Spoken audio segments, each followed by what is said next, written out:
right there. Question to the Secretary first. Are you concerned whatsoever now about the reaction from U.S. allies given the strike, particularly those in the Gulf?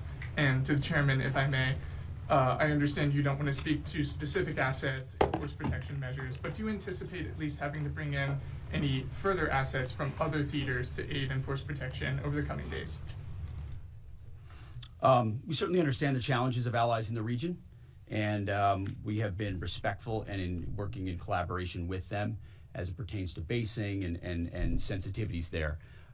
Ultimately, they've got a lot of assets and people in those locations also where American troops are co-located. So that's a consideration of ours. We've been in close consultation with them, and we appreciate the support that we have gotten.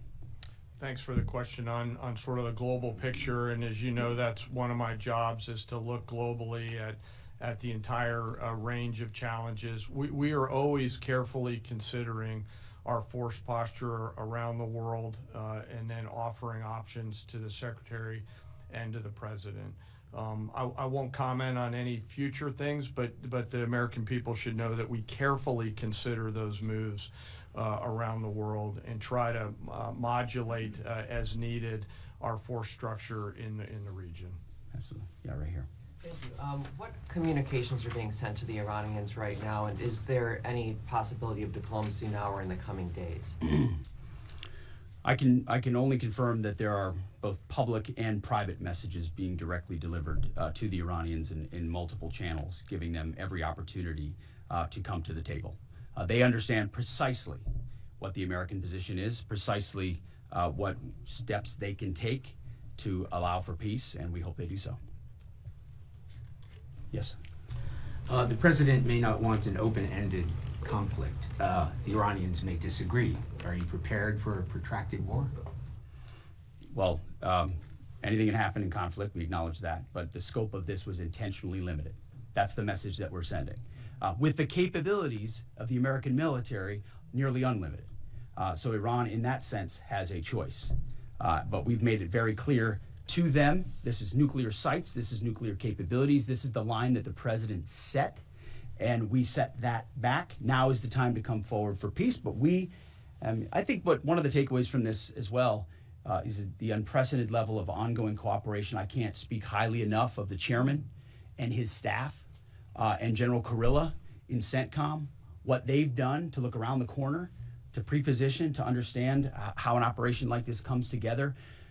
The scope and scale of what occurred last night would take the breath away of almost any American if you had an opportunity to watch it in real time.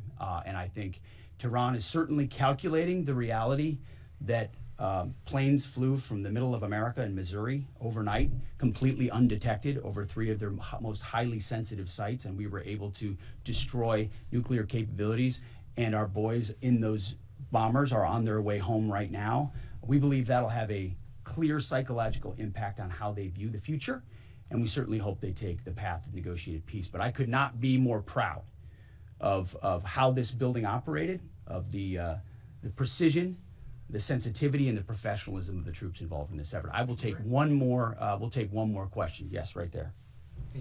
Thank you, Mr. Secretary. Concerning the justification for these strikes, in March, the Office of the Director of National Intelligence released their threat assessment, concluding, quote, Iran is not building a nuclear weapon, and Caine has not authorized the nuclear programs he suspended in 2003, unquote. So what new intelligence does the U.S. have since then that the Iranians have changed their position on nuclear weapons?